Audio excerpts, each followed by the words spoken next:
माँ सर्वेश्वरीतम पाहि माम शरणागतम। नमस्कार मित्रों, मैं पंडित देवस्पंडा शास्त्री, ज्योतिषाचार्य, तंत्र विशेषज्ञ।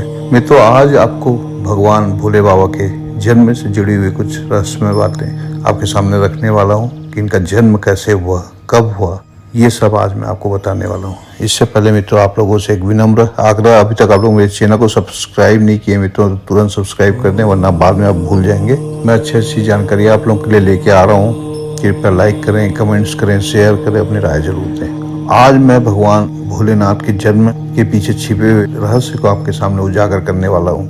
भगवान शिव के जन्म के बारे में कई कहानियां प्रचलित है, ये तो आप सभी जानते होंगे। कुछ कहानियां आपने सुनी भी होगी अपने बड़े बुजुर्ग के मुंह से, कुछ किताबों में पढ़ी होगी, कुछ पुराणों में पढ़ी होगी, लेकिन आपने ये जरूर पाया होगा कि हर पुराण में, हर किताब में अलग अलग कहानियां लिखी हुई है, अलग अलग बातें लिखी हुई है। भगवान शिव के जन्म से जुड़ी एक ऐसी कहानी आपके सामने रखता हूँ। शिव पुराण में लिखा हुआ है कि भगवान शिव शंभु हैं, यानी उनका जन्म अपने आप ही हुआ है। वहीं विष्णु पुराण की अपन बात करेंगे तो विष्णु पुराण में बताया गया कि भगवान विष्णु के माथे से निकलने वाले तेज से शिव भगवान की उत्पत्ति हुई थी और उनके नाभि से भगवान ब्रह्मा जी की उत्पत्ति हुई थी। नाभि से एक कमल निकला था, उसमें भगवान ब्रह्मा जी की उत्पत्ति हुई थी। ये तो आप पिक्चरों में देखेंगे, पोस्टरों में देखे होंगे। वहीं दूसरी तरफ शिव पुराण में यदि आप बारीकी से पढ़ेंगे तो उसमें ये भी लिखा है कि भगवान शिव जब एक बार अपने घुटने मल रहे थे तो उसमें से निकले मैल से भगवान विष्णु की उत्पत्ति हुई थी। तो दोनों कहानी आपस में एक दूसरे को काटती है, दोनों अनादि हैं, ना तो उनकी उत्पत्ति हुई ना उनका अंत होगा। ऐसी कई कहानियां, कई पौराणिक कथाएं प्रचलित है, बड़े बुजुर्ग आपको बताते ही रहते होंगे। एक बार की बात है, भगवान विष्णु और ब्रह्मा जी के बीच बहस छिड़ गया कि दोनों में महान कौन है।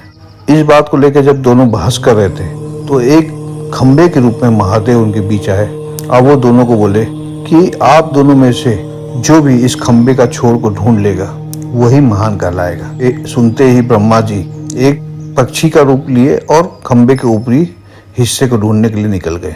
भगवान विष्णु ने बराह का रूप धारण किया और खंबे का अंत ढूंढने के लिए नीचे की ओर चले गए। कुछ देर खोजने के बाद भी जब उन्हें खंबे का और छोर नहीं मिला तो दोनों ने हार मान ली। तब भगवान शिव जो खंबे रूप में वहां पे खड़े थे वो असली रूप में आ गए, अपने ओरिजिनल स्वरूप में आए। फिर भगवान विष्णु और ब्रह्मा जी ने ये मान लिया कि भोलेनाथ ही सर्व शक्तिमान है और सबसे महान है। ये खंबा उनके ना जन्म लेने और ना मरने का प्रतीक है। ना तो उनका कोई जन्म हुआ था, ना वो कभी अंत होगा। इसका कारण कहा जाता है कि भगवान शिव शंभु है, यानी अमर है। ये तो इनके जन्म का रहस्य है मित्रों। इसके साथ मैं यहीं आपसे विदा लेता हूँ। जय भोलेनाथ। नमस्कार मित्रों।